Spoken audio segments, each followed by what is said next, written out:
The boss came to me and said, your boss has a burnout, he's out. I heard you went to a good university, you want to take over the ownership of 1.5 million in revenues monthly and 20 salespeople. I said, of course.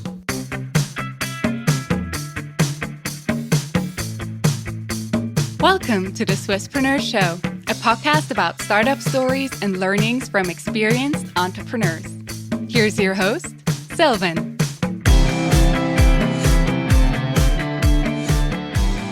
Julian, a very well welcome to the Swisspreneur Show. It's a pleasure to have you here today.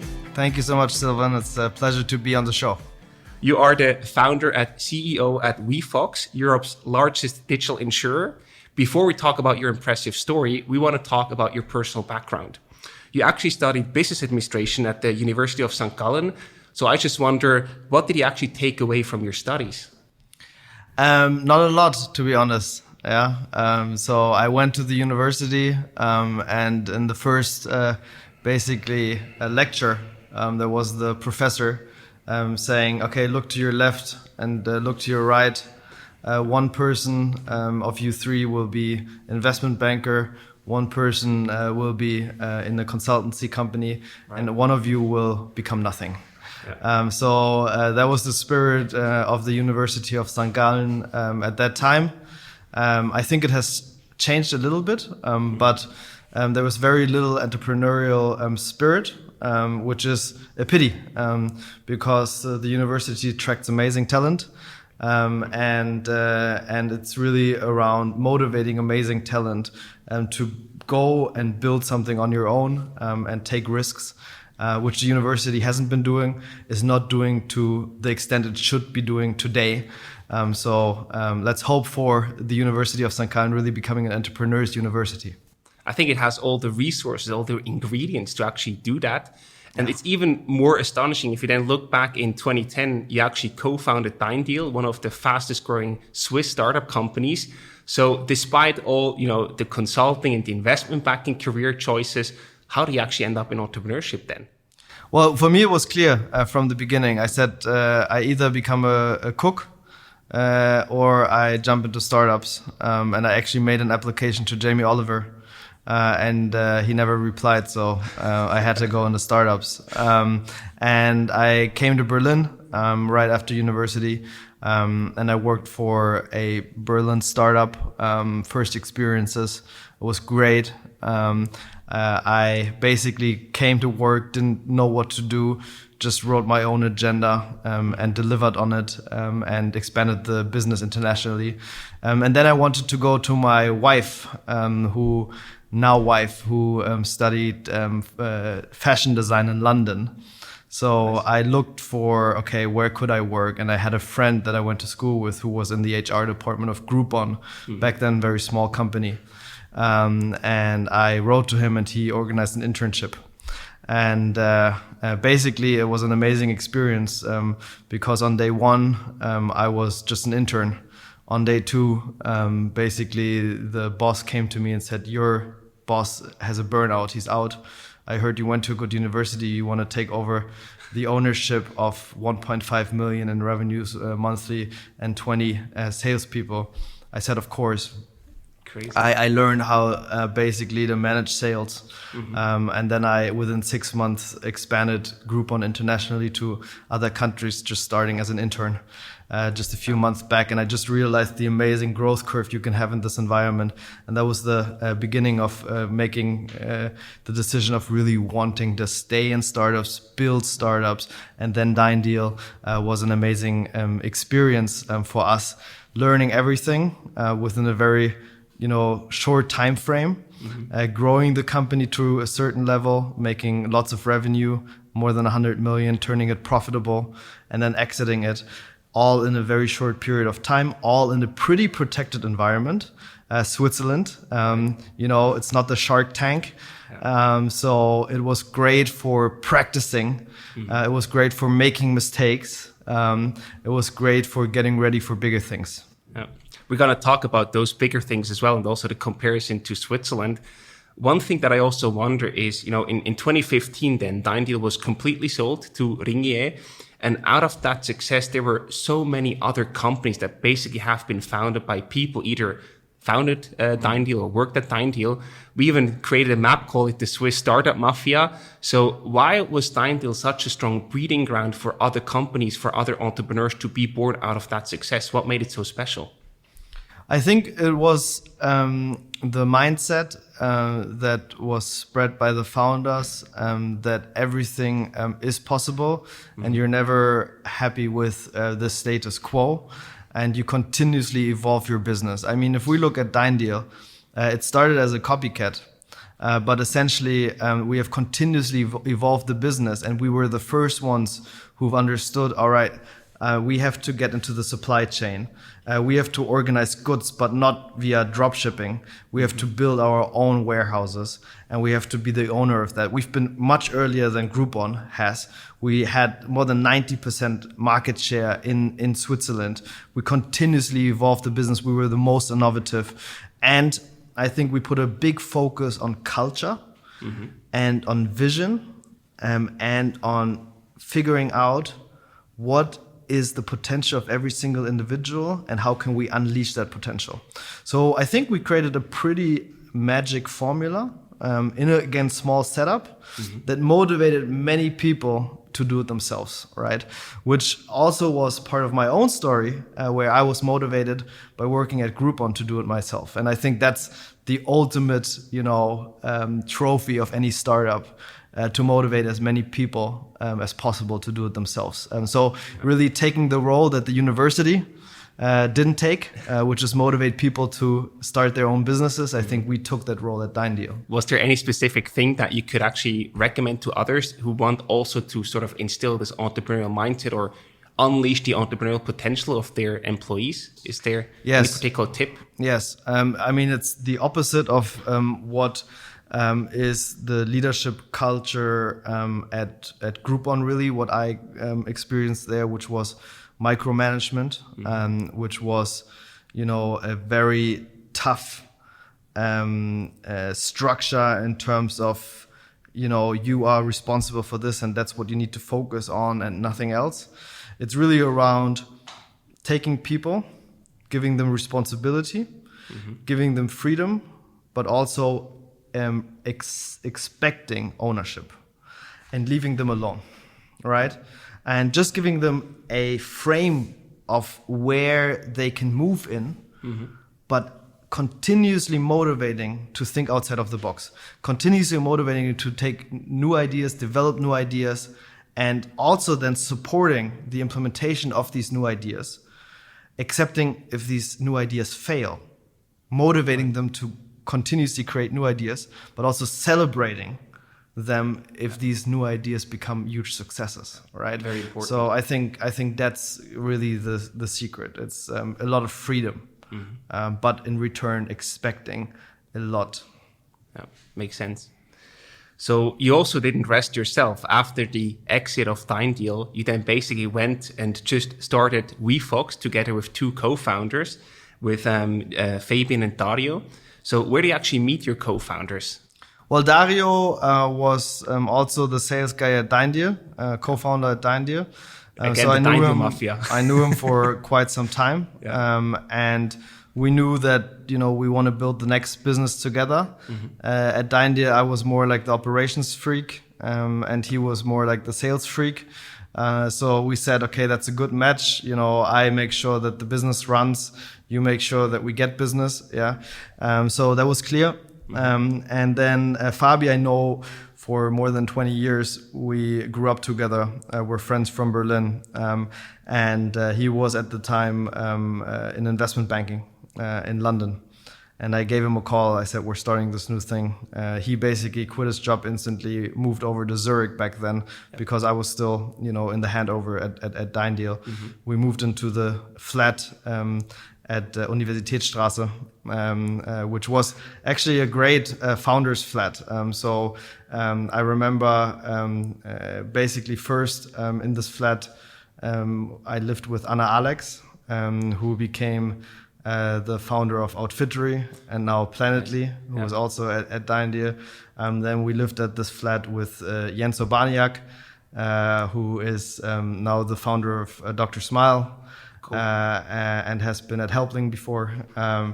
and also Maxi Rofaga has been in this flat. So it's a shared flat, and he's the founder of Finimize. And then also Fabi moved into that flat. So it was a great founder's flat, right? Amazing. And we just basically started on the living room table and started interviewing the first people there on the living room table. And Fabi basically took over the entire coordination prior to us finalizing the handover in the sale of DeinDeal. Amazing. So please talk a bit more about how the Wefox idea was actually born. Did you have a frustrating experience on a personal level that then led you to start a company to solve that, or how did it happen? Well, the truth is very boring and weird. So essentially, it was Dario walking down the aisle in the DeinDeal office saying, insurance is hot, we should build something in insurance. I said, no, never ever, because my father's in insurance.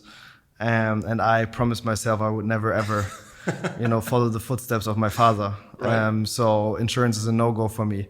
Dario said, listen, I invited this guy over. He made a lot of money with insurance. He knows insurance inside out. He's coming into the DeinDeal office on Friday. Can you please just take half an hour to talk to him? So I said half an hour is fine. So we met with Bora. And we're just brainstorming about technology, insurance, where might all of this lead. Mm-hmm. There's no specific idea we're talking about. There's no specific business model we're talking about. There's nothing specific. But all of a sudden, Bora is like, all right, I'm in. And Dario instantly said, all right, you can have 10% for 300K. And Bora said, I want more. And Dario said, that's it. And then they shook hands. And I walked out of the room all confused, being like, what did you do, Dario? Right. What just happened? And basically we had money, but no team, and no idea, no business model, nothing, right? So I was forced to start Wefox. It wasn't my own decision. It was more like destiny. But what became really important for me is that I built a purpose and passion for insurance, because that's what I need in order to be motivated and have drive and be able to deliver. So I started, thinking about the insurance industry, the inherent issues in the insurance industry, what role might technology play in order to solve these inherent issues, and how we can actually become the winner of the digitization of the insurance industry on a global scale. And I've started to become very passionate about it. I'm still very passionate about it. And now today I'm more optimistic than ever, that by the end of this decade, we will be the global #1 insurance company, passing by companies like AXA, Allianz, Ping An. So we know the way, we just have to execute. And I think it's very impressive, this turning point from I'm never going to work in insurance because of my family history, from I'm super passionate and enthusiastic about the whole market. What really changed your opinion about that? Was it the potential that you saw, or what was really the tipping point there? Well, it's that's the problem with me. Whatever I basically spend time with, I become extremely enthusiastic about. So I also have to protect myself a little bit, because when I meet people telling me about ideas, I'm instantly engaged. And I instantly think about how could this idea change the world, right? So, and then I get into it and dive into it. So that's just maybe me. And with insurance, I realized, okay, so there's, 5 big issues on why insurance companies are not amongst the most valuable companies in the world. They are big companies. They make a lot of revenues. Right. So an Allianz is 140 billion in revenues, right? But they're just, they have a market cap of just 90 billion. They're nowhere close to the big tech companies. And the reasons are really, number one, they're growing quite slowly, right? The industry is not a hyper growth industry. So the question for us is, how can we be a sustainable hyper-growth industry that grows in the early years at least 100% year on year? Still today, we're growing 100% year on year.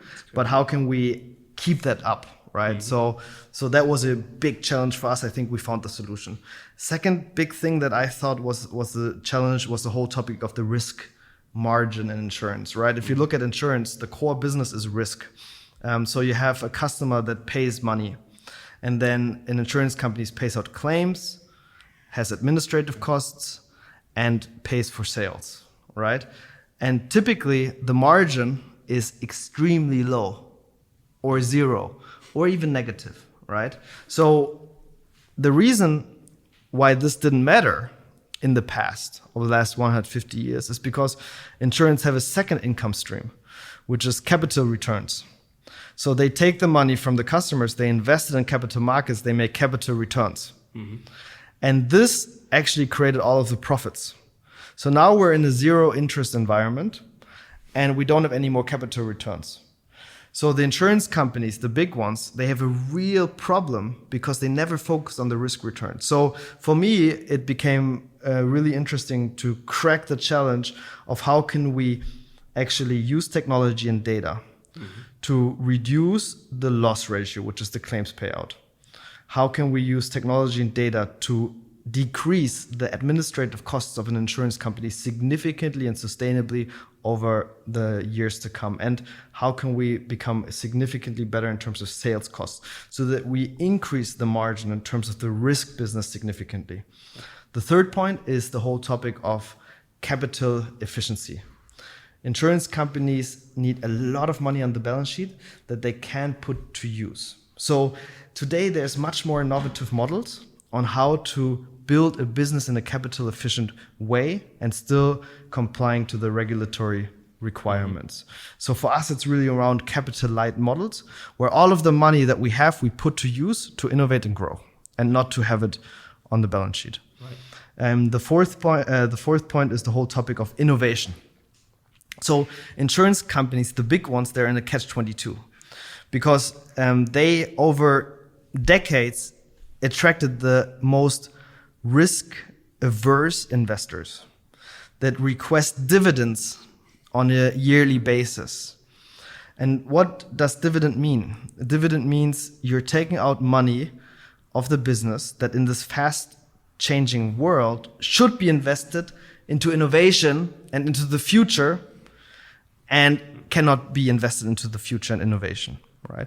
So if the CEOs of the big insurance company would stop paying dividends, all of the risk-averse current investors would drop out, say, I expect dividends, that's why I'm here. All the tech investors would not be willing to invest because they don't believe in the capability of the management team to shape the future. Right. So their share price would plummet. So they don't have a different choice. And for us, it's really around investing into innovation of the core of insurance, which means, yes, it's around the insurance product, but also thinking about what are new revenue streams down the road that change insurance to the better. And for us, this is mainly two projects, which is risk prevention. So how can we essentially prevent bad things from happening through contextual data, our mobile phone data, IoT devices and stuff like that. And it's also how can we utilize our technology platform that we're building for ourselves to make insurance better and make it available for the entire industry, all insurance companies connecting to all distribution channels in the future, and really create a winner-takes-it-all play in the insurance industry. So that's the innovation part. And the last piece is culture and leadership, right? So the managers of the big companies are not the founders because the founders are dead. They're managers, right? They're looking for the next career step. They're looking for a pay raise, right? But they're not bought in the same way that we are as founders. And the culture is really a culture that has been shaping over decades and decades and decades and lacks the agility required in today's time to really become successful. And what we want to build is a place that attracts the best talent from all around the world, from in the insurance industry, but also outside of the insurance industry, and make insurance a really attractive industry for the brightest minds on the planet. And if we manage these 5 things, I think we have a really good opportunity to beat all competition. Wow, I'm impressed by this story. It's like the fast guys are really taking up the big guys to become even bigger than them. Fantastic.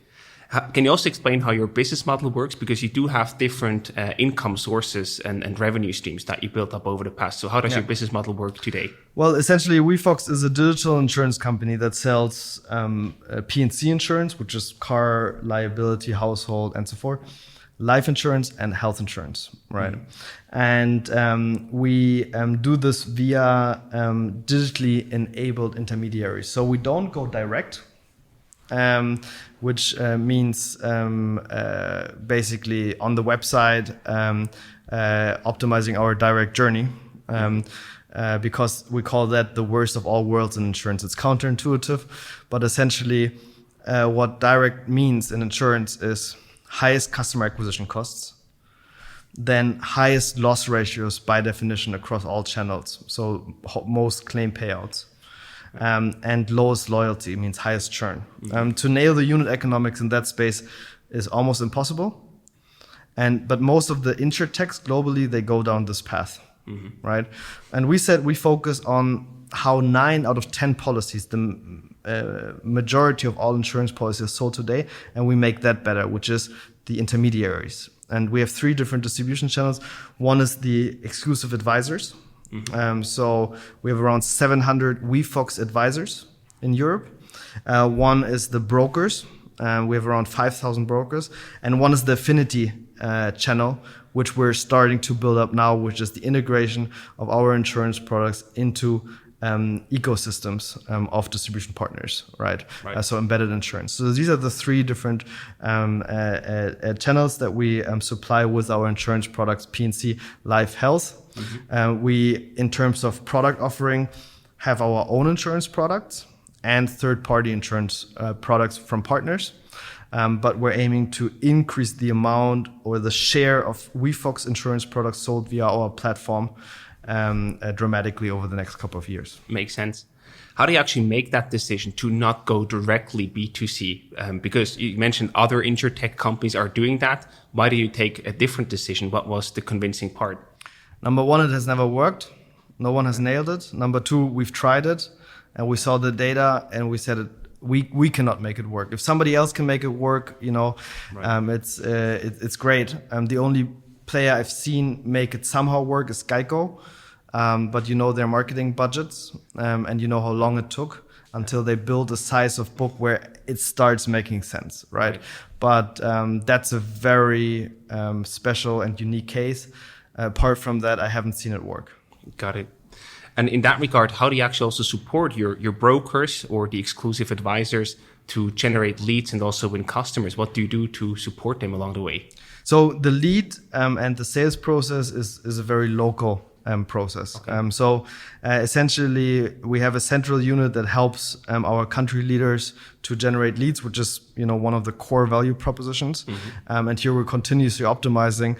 But the lead strategy in Switzerland must be very different than the lead strategy in Germany, is very different than the lead strategy in Italy. But essentially, through being an international company, we really understand what are the things that we can learn from each other and continuously optimizing conversion rate. And we use that knowledge to buy customers at cheaper rates and get them to the best agent in real time to increase conversion rate, right? And the second thing is really technology to improve the advisor and the customer experience, which means automate the underwriting. So instead of having 30 minutes for the explanation and sale of insurance product, we reduce that to 3 minutes, right? Then allow the policy management to be much better and in real time via self-service, but then also claims. Have a great service in terms of claims. We're currently around 8 times faster in terms of paying out. Wow. That's a game changer. Yeah, that's just the beginning, yeah. Right. You also mentioned before that since day one, you heavily focus on cost control and efficiency.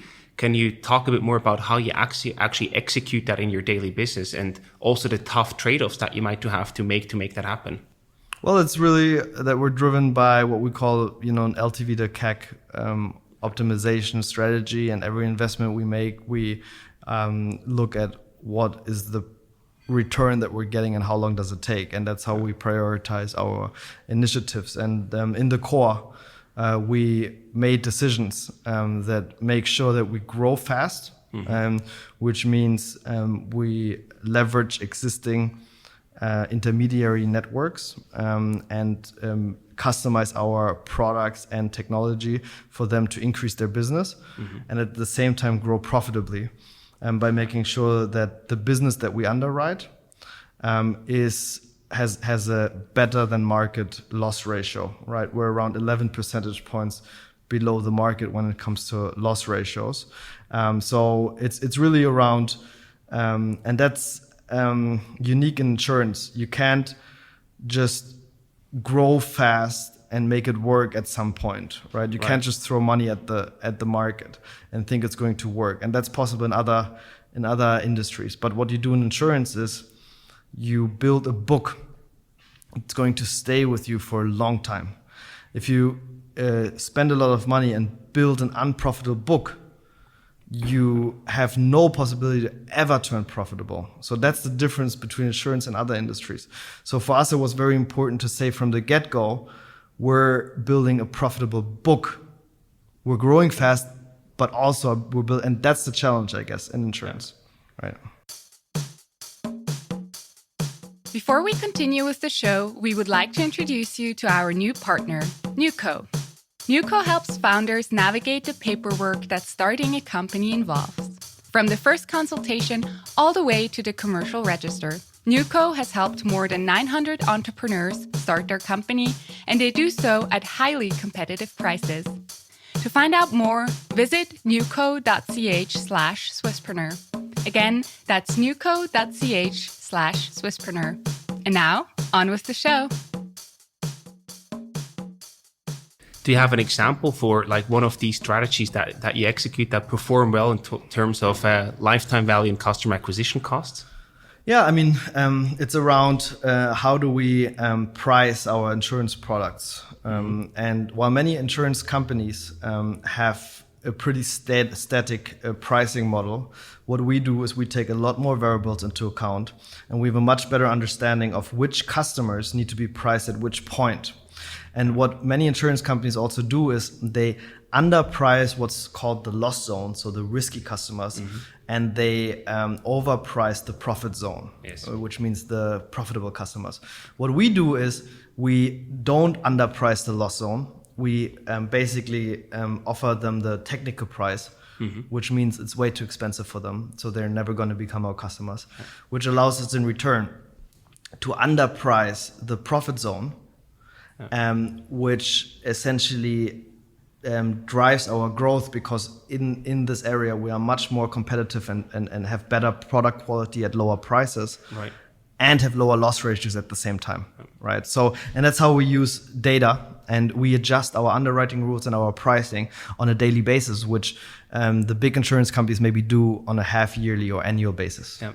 How can you actually determine the good from the bad risk? Because that's probably the key differentiator between your success and other companies trying to do the same, right? So how do you find out who's a good risk and who should actually not pay too much so you can underprice them, and who's a bad risk, who should have such a high fee that they will never become your customer? How do you know who is who? Well, it's about tapping a lot more data sources, right? And it's also about understanding correlations, and it's really around, we want to find the right compromise between asking customers very little questions and still learning a lot, right?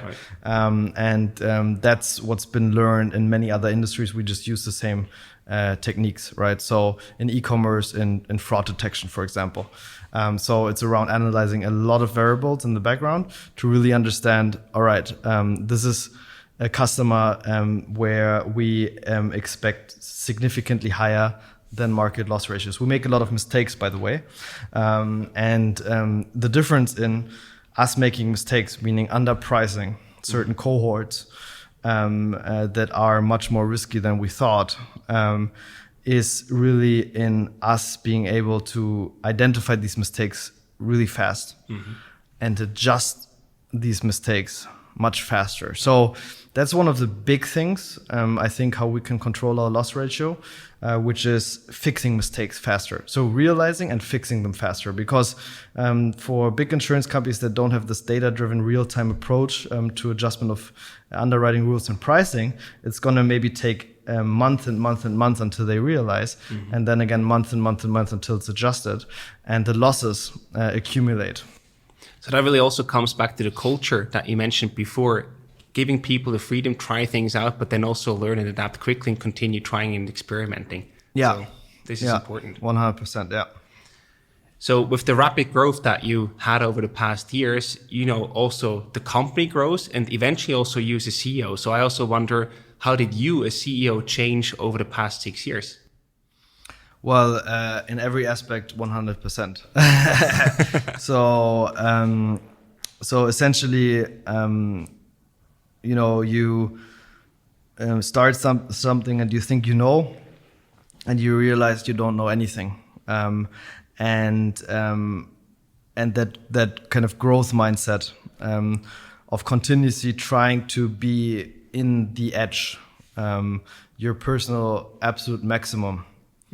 Not at the level where you're continuously overwhelmed. You want to be a little bit below that, but it's around really just figuring out what are the situations that make you feel uncomfortable, right? And you want to continuously be in that space, and you want to grow. And with that, you increase your bandwidth, which means you can handle situations that killed you a few years ago, and you can handle much more of these situations in a very stable and clear and logical and sovereign kind of approach, right? And I think that's the most important element, right? It's a mixture of the growth mindset plus resilience, right? Continuously wanting to have new challenges and going into areas where you feel uncomfortable, plus when shit hits the fan and it just gets too much and you fall on your knees, it's a guarantee you get back up. You never give up, right? And I mean, there's been so many moments, right? When you start a company, the skill set that you require is very different to when you run a company with 100 people. It's very different to when you run a company with what we have now, 1,200 people. And for me, my current role is a huge challenge, right? The things that worked just yesterday don't work today. And the things that will work today will not work tomorrow. So it's continuously finding out how do I, navigate in my role and figure out, okay, what are the biggest levers in order to have impact in this new role, right? And today, this is very different to just a year ago, right? I mean, my day looks very different. My conversations sound very different. And my approach to everything, at Wefox is very different in this new role that I have. So we have a clear vision. We want to be the global #1 by 2030. And the thing that I always tell all of our leaders is we only get to that position if we know what is expected of us as leaders in 2030. Do that mental exercise. And only if we know what's expected and we're well prepared for that. Only if we are the leaders or the aspiring leaders and we know what we need to be at that point, we get there. We don't get there if 2030 we're already all in that position and then we need to learn it all. We have like 9 years to prepare ourselves, and we need to be that leader already today that's leading a global #1 insurance company of the world type of organization. Absolutely. How do you actually currently spend your time today in August 2021? Just curious to hear what tasks or how your days look like today. Well, very different. I mean, currently we just hired like 2 super senior candidates. So it's really around onboarding them, working very closely together with them. We're looking at what is it that they can contribute to our general strategy, because with every new senior hire, you get extremely valuable new experiences and perspectives. So you try to figure out, okay, what's the impact on our general strategy? And then what you try to do is you try to not overwhelm the company with changes, but you try to break that down into initiatives across the entire organization and really explain it well. So I spend a lot of time in understanding and learning from the new hires.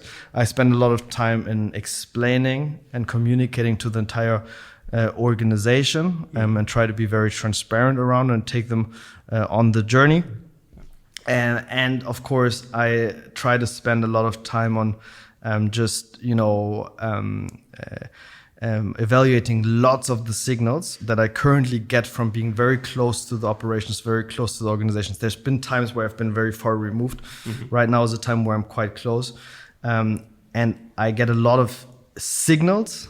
So I need to take time in my day to process these signals, right? And what I do is I go into a room, I take a whiteboard, and I have a couple of, pictures. And they're very simple pictures. And I just evolve these pictures with new information that I've received over the day, right?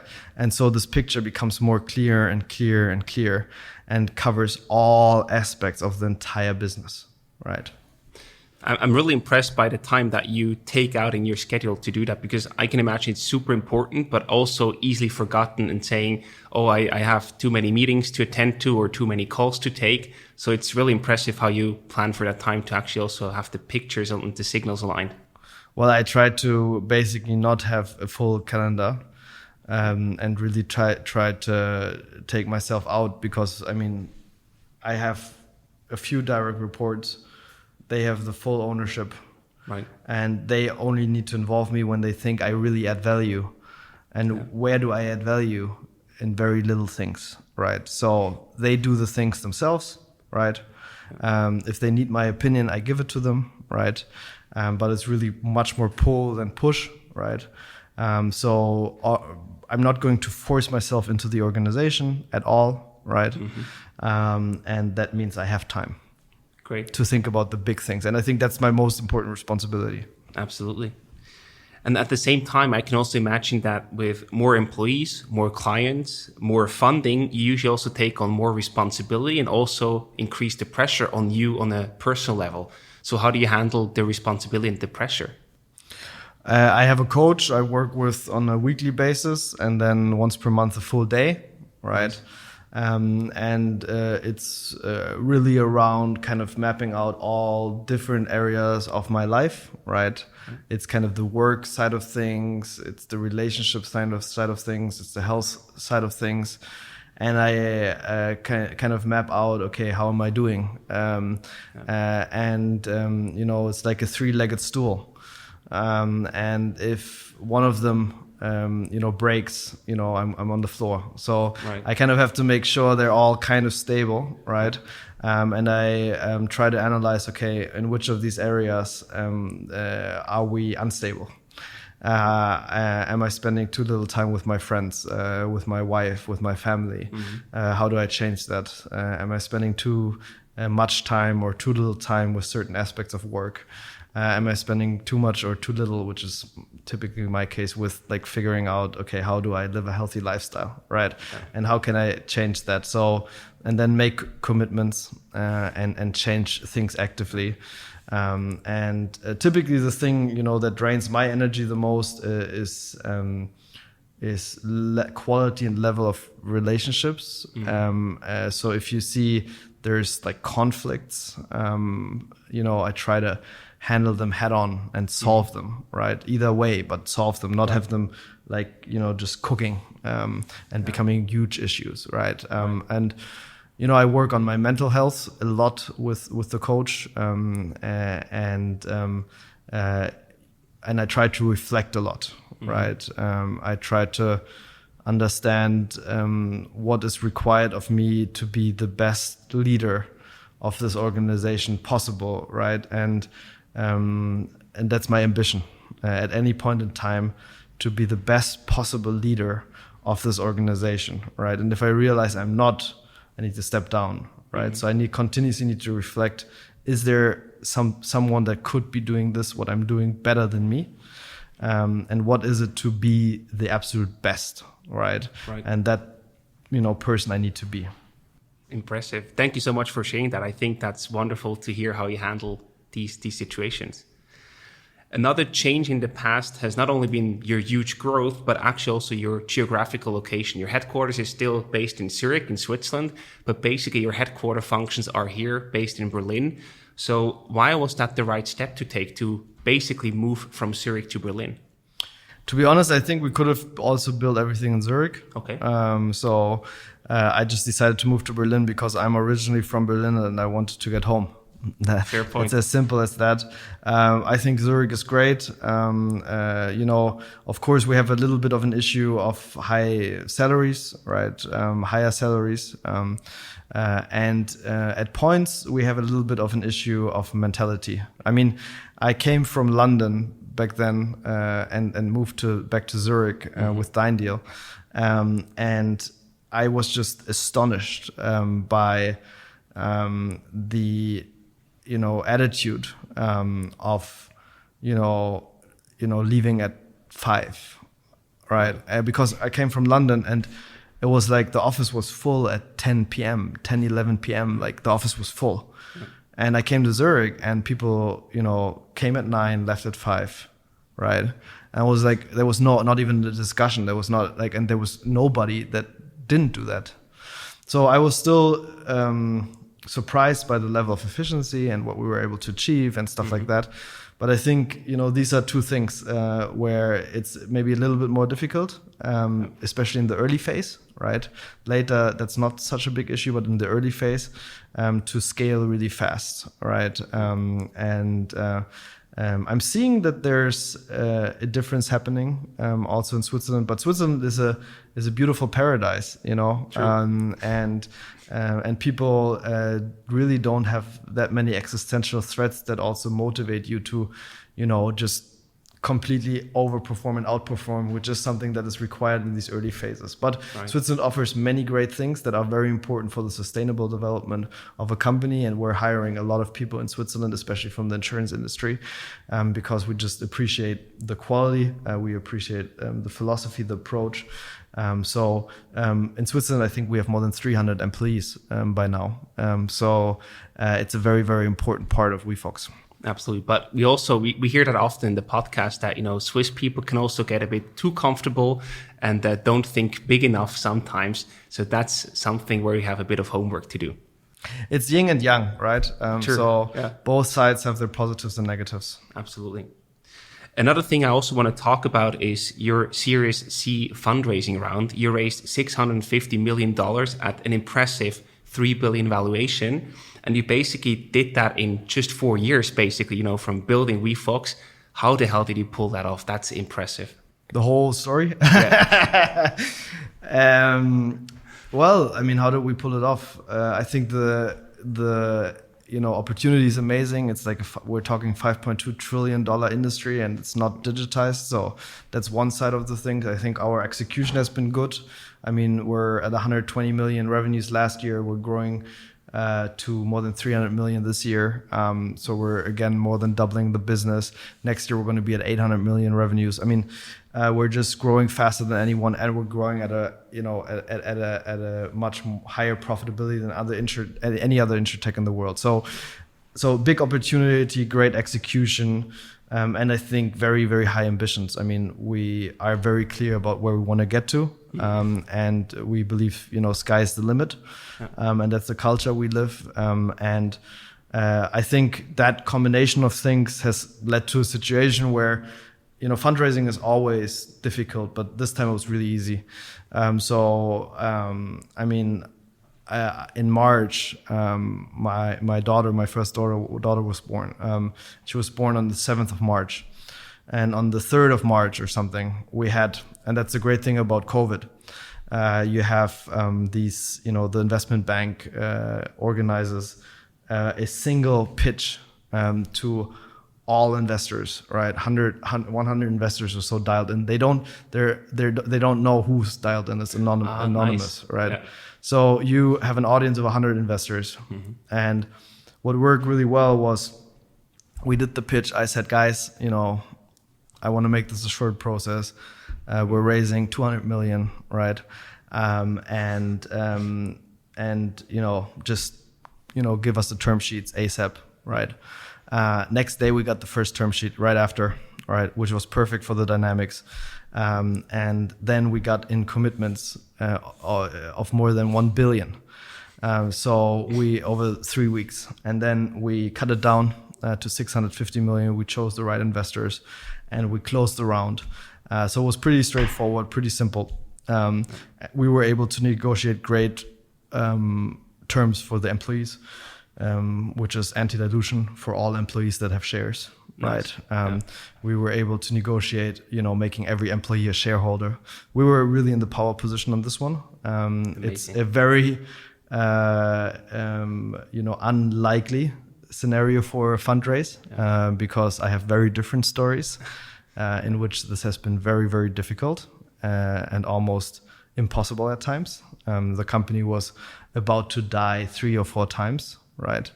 With not being able to pay salaries next month. I mean, that's, these are tough situations, but it, ended out to be quite okay now. Talking about these tough situations, what kept you going in these moments? It's probably a situation that you mentioned before, falling on your knees. You don't have to give up. You have to get back up. What actually kept you back up to not give up and say, that's it, we close the shop? I think it was the main motivation when I think about it was, the people, because, I kept on talking about wanting to achieve something big. People believed me, and I was the one that's not able to deliver, right, on what I promised people and what I told people. Yeah, and what they believe. And I think, to be honest, that was the biggest motivation, to not betray the people, And in the beginning, there was 30 people that I didn't want to betray. Then was 200 people. Then was like 500. Now it's 1,000. And I think, to be really honest, I think that was probably where I got my energy from, right? To just continue going. Amazing. So now, as of 2021, you're active in 5 markets. You have the 650 million round that you raised. So what will be next for you? What will also the money that you raised be used for? Yeah, we're using the money for further international expansion. I think we found a secret sauce of, nailing the distribution on a, indirect approach in a very localized way. Then launching our insurance carrier, plugging it into our distribution, and starting to sell our products in the highest profitable kind of customer cohorts. I think we nailed that. So the internationalization will be a big part of where we spend the money.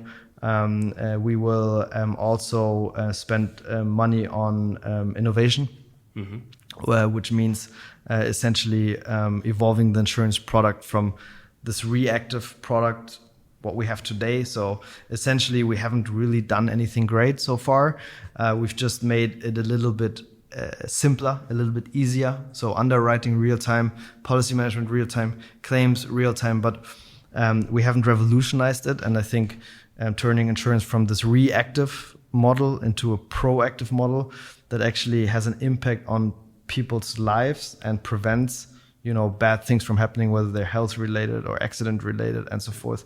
I think that makes a huge difference. So we're working on that, and we're working on our platform strategy. And these are the big areas that we are investing in. Great. So there's still a lot to come. Do you have any plans for an IPO or an exit? If we look at what we focus on, our philosophy is if we are able to perform and deliver our results, the financing is something that naturally follows as a result. Right. So based on history, I never want to be in a situation where I have to, fundraise. I have to get money, right? Or where it's difficult to raise. So that's why we really focus on results in the first place, and then really how we get further cash to grow faster is a different story. And I think all options are on the table always, right? So you just look at the market and you look at the offerings that you have, right, and then you decide, right? Sure.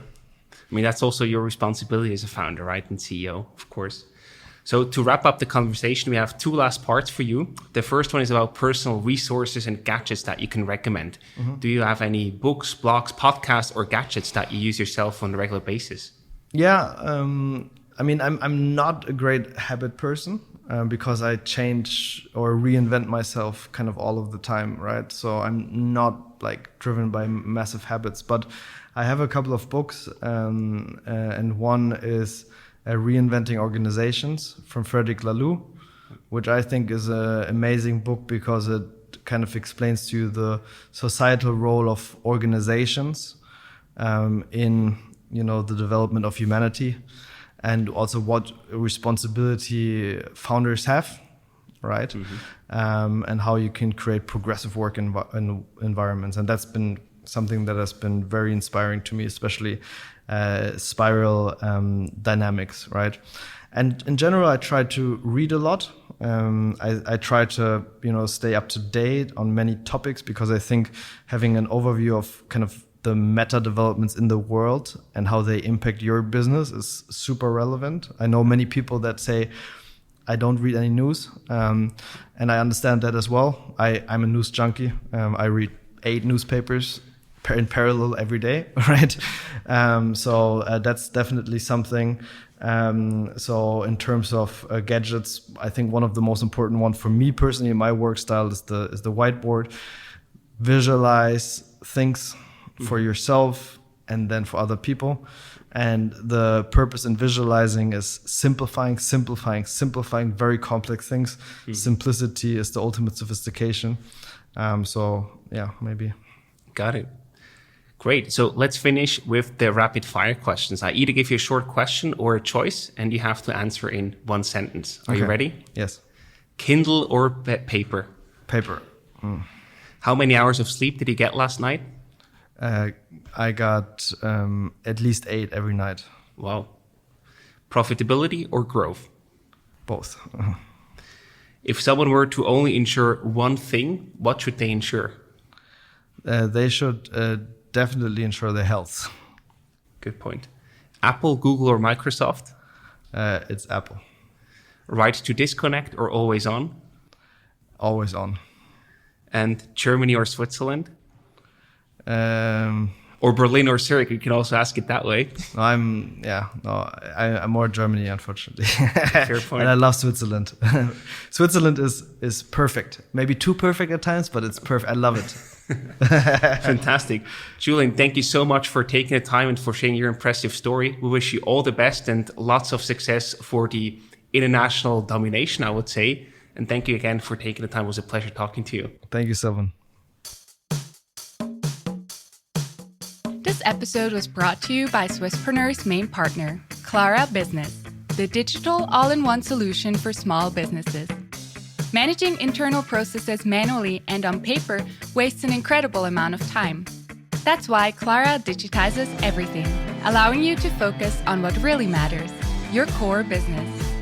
Go to clara.ch to find out how your business administration can be simpler, faster, and more efficient. Again, that's clara.ch.